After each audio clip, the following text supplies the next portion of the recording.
महाराष्ट्र राज्य मराठी पत्रकार संघाच्या वतीने ईद ए मिलाप व ज्येष्ठ पत्रकारांचा सन्मान कार्यक्रम थाटामाटात संपन्न।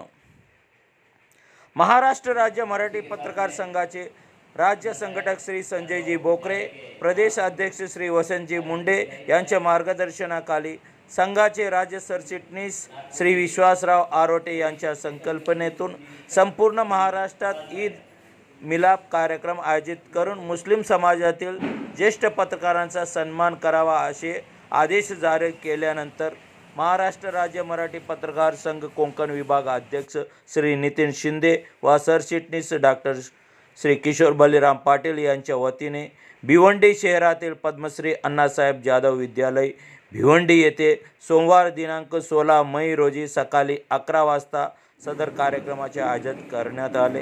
या कार्यक्रमाला प्रमुख अतिथी म्हणून पद्मश्री अण्णासाहेब जाधव विद्यालयाचे संस्थाध्यक्ष श्री विजय जाधव, महासचिव पिंजारे सर, वाहतूक विभागाचे वरिष्ठ पोलीस निरीक्षक गिरीश गाडे साहेब, वाहतूक शाखेचे सचिन सर आदी मान्यवर व पत्रकार संघाचे सर्व सभासद उपस्थित होते।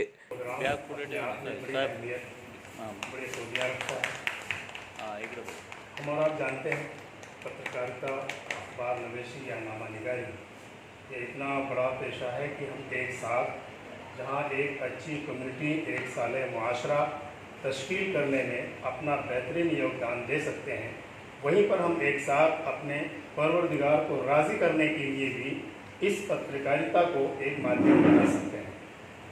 ज़रूरी यह है कि अगर हम और आप ठान लें और अपने कलम को सच्चाई और ईमानदारी के रास्ते पर डाल दें और अपनी फ़िक्र और अपनी सोच को एक अच्छे और बेहतरीन मुआशरे के तश्कील की जानिब गामज़न कर लें, साथ में जबकि हमारा पुलिस डिपार्ट का एक तरह से बहुत अच्छा रिश्ता नाता होता है, ये दोनों ही अथॉरिटियाँ अगर ये तय कर लें कि हमें अपनी कम्युनिटी, अपने समाज, अपने शहर में कोई भी क्राइम, करप्शन, कोई भी गलत काम नहीं होने देना है, तो जहां पत्रकारों के माध्यम से ऐसी चीज़ें सामने आएंगी, वहीं पुलिस डिपार्टमेंट की जानिब से उन पर कार्रवाई करके उनकी रोकथाम और उन पर कदगन लगाने का काम किया जा सकता है। आज के इस प्रोग्राम में जहां ये दोनों ही टीमें मौजूद हैं, मेरी अपील और गुजारिश होगी कि हम अहद करें, तहैया करें कि अपने इलाके, अपने समाज, अपने गांव, अपने शहर में कोई भी गलत काम देखते हुए हम ठहर नहीं सकते। और जिस तरीके से आज हम यहाँ देख रहे हैं, हिंदी, उर्दू और मराठी के पत्रकार एक साथ ईद मिलन के साथ प्रोग्राम में जुड़े हुए हैं, ऐसी ही हमारी ये गंगा जमुनी तहजीब, इसी तरीके से हमारा और आपका मिलन न सिर्फ ईद मिलन बल्कि दूसरे त्योहारों पर भी, दूसरे इवेंट्स पर भी, ऐसा जब भी कोई मौका है हमें एक साथ मिल करके एक साथ बाहम मुसाफा करते हुए, गले मिलते हुए अपनी गंगा जमुनी तहजीब को न सिर्फ अपनों में बल्कि दूसरों तक, दूसरे मुल्कों तक, दूसरी कम्युनिटियों तक पहुंचाने की कोशिश करेंगे, ताकि हमारी भाईचारा, अमन शांति और हमारे आपस की ये जो मिलने जुलने की परंपरा है इसको कायम रखेंगे। और नागपुरी पुलिस स्टेशन के जो पुलिस ऑफिसर यहाँ पर मौजूद है और हमारे किशोर पाटिल साहब, आज हमारे मुल्क में जो माहौल चल रहा है, एक कुछ लोग मतलब कम्युनिटी में आपस में मतलब जो नफरत का माहौल बना रहे हैं, उसके लिए ये मतलब जो प्रोग्राम रखा गया है ये बहुत ज़्यादा सराहनीय है। मैं किशोर पाटिल साहब को और मतलब जो भी सीनियर है उन्हें मुबारकबाद देता हूँ कि वो हमारे भिवंडी में जो हिंदू मुस्लिम एकता जो हमेशा से कायम है, आज तकरीबन 40-50 वर्षों से जो कायम है, कम्युनल हार्मोनी जो यहाँ पर बनी हुई है, लॉ एंड ऑर्डर जो यहाँ पर बना हुआ है, तो ऐसे माहौल में ऐसा प्रोग्राम अपन यहाँ पर आयोजित किया गया, उसके लिए मैं जो भी आयोजक है किशोर पाटिल साहब और हमारे साथ जो है मैं उनका शुक्रिया अदा करता हूँ और अपने दो शब्द करते रहता हूँ। जय हिंद, जय महाराष्ट्र। जमलेले पोलीस अधिकारी आणि माझे पत्रकार मित्रांनो, आज किशोर पाटील आणि त्यांच्या टीमने इथे ईद मिलन कार्यक्रम आयोजित केलेला आहे। या सध्या आपल्या देशामध्ये जातीयतेचं वातावरण पसरवलं जात असताना या अशा परिस्थितीमध्ये अशा कार्यक्रमांची खूपच आवश्यकता आहे आणि ही बाब लक्षात घेऊन किशोर पाटील आणि त्यांच्या टीमने हा कार्यक्रम आयोजित केला. त्याबद्दल मी त्यांचा कौतुक करतो आणि त्यांचं अभिनंदन करतो आणि त्यांना मुबारकबाद देतो. प्रेस आणि पोलीस हे 3 P जेव्हा एकत्र येतील तर समाजातील कोणतीही ताकद आमच्या देशातील एकताला खंडित करू शकणार नाही. म्हणून आपण तिघांनी मिळून या जातीयतेच्या विरुद्ध एक लढा द्यायचा आहे आणि तो आपण यशस्वी करणार आहोत आणि सर्वांनी एकत्र मिळून हे काम आम्हाला करायचं आहे. एवढं मी सांगून माझी आपली रजा घेतो. धन्यवाद. तो ये हमारा देश जो है नानक, चिश्ती, गौतम और इस तरह के ऋषि मुनियों का देश है. इस देश में फिरका परस्त या इस तरह के जो माहौल खराब करने वाले कभी कामयाब नहीं हो सकते. ये हिस्ट्री है हमारे देश की कि हमने हमेशा मिलजुल कर इस ज़मीन पर अपना सब गुजर बसर किया है और इस ज़मीन पर आज तक जो बाहर के इन्वेडर आए हैं वो वापस चले गए. लास्ट में ब्रिटिश वापस गए, पुर्तगीज वापस गए और यहाँ की तहजीब को कोई बर्बाद नहीं कर सका है और आगे भी ये जो कोशिश कर रहे हैं बर्बाद नहीं कर सके. आज किशोर पाटिल ने और आप सभी लोगों ने ये जो प्रोग्राम इतना अच्छा ऑर्गेनाइज किया है और हम सबको बुलाकर हमारा सत्कार कर रहे हैं, इसके लिए हम आभारी हैं आपके. और आगे भी आप लोग जितने यहाँ मौजूद हैं उनसे ये रिक्वेस्ट है कि ज़िंदगी में ऐसा कभी भी कोई मौका आया, कोई इंसिडेंट आया, आप पुलिस ऑफिसर्स हैं और स्कूल के संस्थापक हैं, तो इस तरह की कोई भी चीज़, कोई इवेंट सामने आया तो उसको इसी ऐनक से देखने की कोशिश करें. जहाँ तक पॉसिबल है ये जो हमारी तहजीब है इसको जिंदा रखने की कोशिश करें. Thank you. सेक्शन के मैदान से जिम्मेदार लोग यहाँ मौजूद हैं, पत्रकार मौजूद हैं, पुलिस डिपार्टमेंट के लोग मौजूद हैं. हम सभी ये समझते हैं कि देश की हवा अगर ढंग से रहेगी. भिवंडी की बात अगर करेंगे तो भिवंडी शहर एक ऐसा शहर है, यहाँ से हमने पूरे देश को, पूरी दुनिया को शांति का महसूस दिया है. देश में कितने भी हालात ख़राब हुए मगर भिवंडी शहर शांत रहा और यही हम सब लोगों के लिए फायदा है. मैं सबसे पहले किशोर पाटिल जी को आवाज़ दूँगा कि वहाँ यहाँ आ जाएँ. इन्होंने इसमें काम किया है, बहुत बड़ा काम किया. इनके आगे की तरफ से हम सभी पत्रकार खड़े रह के उनको जोरदार तालियों को बहुत बड़ा काम है.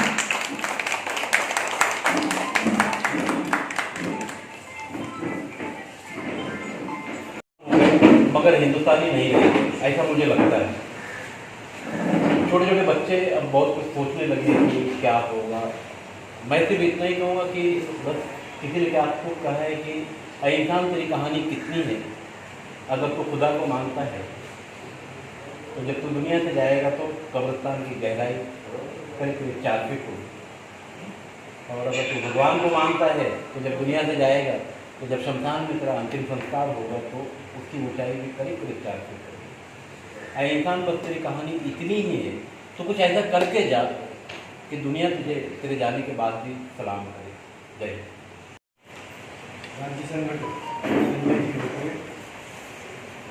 प्रदेश अध्यक्ष वसंतजी मुंडे, प्रदेश सरचिटणीस विश्वासराव आरोटे यांच्या संकल्पनेतून आज ईद मिलन हा कार्यक्रम आयोजन करण्यात आलेला आहे. या कार्यक्रमाला उपस्थित कुंभश्री अण्णासाहेब जाधव विद्यालयाचे संस्थाध्यक्ष विजय जाधव सर, कल्याण ट्रॅफिक के वरिष्ठ पोलीस निरीक्षक गिरीश घोडे सर, या संस्थेचे महासचिव श्री पिंगारी सर, नागपूर वाहतूक शाखेचे सचिन सर या ठिकाणी उपस्थित आहेत आणि आपण सर्व माझे पत्रकार मित्र मोठ्या संख्येने उपस्थित राहिलात त्याबद्दल सर्वप्रथम आपल्या सर्वांचे मी मनापासून आभार मानतो. समानतेत एकता, आज लोकशाहीचा, पत्रकार हा लोकशाहीचा 4था स्तंभ आहे आणि या 4थ्या स्तंभाने दमवून जाऊ नये अशा प्रकारे काम केलं पाहिजे. ते पिंजारी सरांच्या आपण वक्तव्यातून ऐकलं. त्यांना जे बोलायचं होतं ते बोलून गेले, परंतु पत्रकार हा एकनिष्ठ असतो त्यांनी सगळ्यांना सांभाळून चालायचं असतं. सर्व धर्म एकत्र करून जो पत्रकारिता करतो, जो भेदभाव मानत नाही. लोकशाहीमध्ये असं लिहिलं आहे की समानतेत एकता सगळ्या धर्म मिळून हा एक लोकशाही बनलेली आहे. त्याच्यामध्ये ही एकता आहे. ही एकता टिकवण्यासाठी आमच्या महाराष्ट्राच्या मराठी पत्रकार संघाने हा कार्यक्रम आयोजित केला आहे की प्रत्येक वेळेला आपण मराठी पत्रकार संघ म्हणून कार्यक्रम आयोजित करतो. त्यामध्ये ईद मिलन हा समारोह त्यांनी सांगितलं की ईद मिलन कार्यक्रम घ्या आणि मुस्लिम समाजातील जे ज्येष्ठ पत्रकार आहेत त्यांचा सन्मान करा. आणि तो दिवस आज उजाडला आहे आणि आज आपल्याला इथे बोलावून तुम्ही सर्व आला त्याबद्दल मी सर्वांचे मनापासून आभार मानतो. आणि अध्यक्षीय भाषण झाल्यानंतर आपण या कार्यक्रमाला सुरुवात करू आणि रजा घेतो. जय जय. मान्यवर पद्मश्री अण्णासाहेब पाटील या संस्थेचे अध्यक्ष श्री विजय पाटील सर,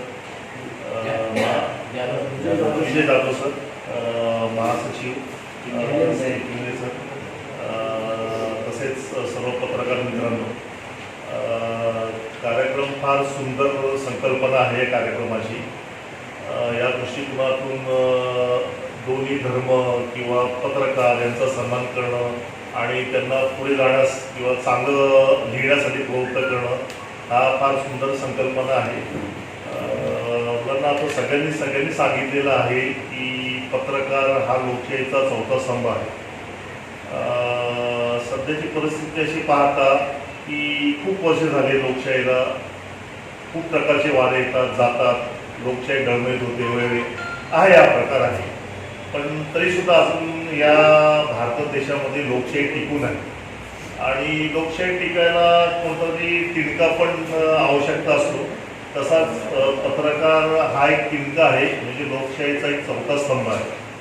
पत्रकारिता याचा उदय झालेला आहे ते अन्यायाविरुद्ध वाचा फोडण्यासाठी. म्हणजे जिथे ते लोकांवर अन्याय होईल किंवा अन्यायाचे कायदे निर्माण होतील किंवा लोकांना सुधारण्यासाठी वाव मिळावा किंवा इतर गोष्टी ज्या आहेत ह्यासाठी हा पत्रकाराचा उदय आहे. म्हणजे तुम्ही त्यावर लिहा, अन्यायाविरुद्ध वाचा फोडा, लोकांना एकत्र करा, पुढे व्हा आणि काहीतरी चांगला समाज निर्माण करा, समाजातून चांगला देश निर्माण करणं हा त्याचा उद्देश आहे. आता सध्याची परिस्थिती थोडक्यात पाहता थोडा हा स्तंभ देखील डळमळीत होताना दिसत आहे. आता खूप माध्यमं आलेली आहेत. आता पूर्वी फक्त एक प्रिंट मीडिया होती, पण आता समाजमाध्यमामध्ये खूप प्रकार झालेले आहेत आणि बातम्याचा पूर्वी काही काळानंतर किंवा खूप दिवसानंतर आपल्याला ऐकायला मिळायच्या, बघायला मिळायच्या, वाचायला मिळायच्या. परंतु आता असं झालेलं आहे की आत्ताची बातम्या आत्ताच्या क्षणीला लगेच सगळीकडे पसरती आहे. काही बातम्या चांगल्या रीतीने पसरतात, काही रीतीने वाईट रीतीने पसरत आहेत. परंतु त्याचा बातम्या पसरवताना तुमच्या समाजावर त्याचा किती परिणाम होईल, त्या परिणामावर तो अजून काही उद्भवेल की नाही उद्भवेल ह्याचा पत्रकारांनी विचार करून त्या दृष्टिकोनातून योग्य ती बातमी आणि खरी बातमी लोकांपर्यंत पोचवायची हा तुमचा उद्देश आहे आणि हे तुम्ही पार पाडाल, यामध्ये सफल व्हाल असं मला वाटते. आता सगळे ज्येष्ठ पत्रकारांचा इथे मराठी पत्रकार संघानिमित्त सत्कार आयोजित केलेला आहे. मी सर्व पत्रकारांना शुभेच्छा देतो. त्यांनी अन्यायाविरुद्ध वाचा फोडावी, समाज एकत्र करावा, ज्या समाजाला योग्य ज्या बातम्या आहेत त्या प्रसारित कराव्यात आणि आपण सगळे एकत्र होऊन एक चांगला समाज, एक चांगली लोकशाही आणि एक चांगला भारत निर्माण करूया अशी मी सगळ्यांना शुभेच्छा देतो आणि 2 शब्द मी इथे सांगतो. पोचत होतं ते त्यांनी सांगितलं. पण भिवंडीमधला माहोल हा 84 नंतर अतिशय शांत पद्धतीनं राहण्यामध्ये आपणा सर्वांचा सहभाग आहे असं मी निश्चित केलं. त्यांनी सांगितलं की 40 वर्ष झाली आपल्या भिवंडीमध्ये पूर्ण शांतता आहे. मोहल्ला कमिटी असेल, मोहल्ला शांतता कमिटी असेल, काही असेल, पण त्या कमिटीमार्फत सगळ्या समाजाला, सर्व धर्मातील समाजाला आपण संदेश देत असतो की आपल्याकडे शांतता ठेवा. कारण वय करून कोणाचा फायदा होत नाही. आपण वय रखना अच्छा नाही तो वय एकमेकांशी ठेवलं तर त्याच्यातून वाईटच प्रवृत्ती निर्माण होईल, वाईट होऊ नये आणि आज आहे बुद्ध पौर्णिमा. या दिवशी हा कार्यक्रम आहे, त्यांनी शांतीचा आपल्याला संदेश दिला. या दिवशी हा सर्व आपल्याकडचं म्हणजे भिवंडीचं वातावरण नव्हे, तर साहेबांनी सांगितल्याप्रमाणे देशाचं वातावरण सुद्धा शांत ठेवण्याचा प्रयत्न आपण आपल्या पत्रकारितेतून करावा, एवढ्या सर्वांना विनंती करतो. आणि आज आपला सर्वांचा सत्कार होतो आहे, मी सर्वांचं पुन्हा एकदा अभिनंदन करतो. समारोह में कार्यक्रम रखा गया। मैं आए हुए सभी मेहमानों का शुक्रिया अदा करता हूँ और हमारे आए हुए पत्रकारों का शुक्रिया अदा करता हूँ। शहरों में शहर भिवंडी शहर जिसकी ये पहचान है, शहरों में शहर भिवंडी शहर जिसकी ये पहचान है, नगर नगर के लोग यहाँ, ये छोटा हिंदुस्तान है।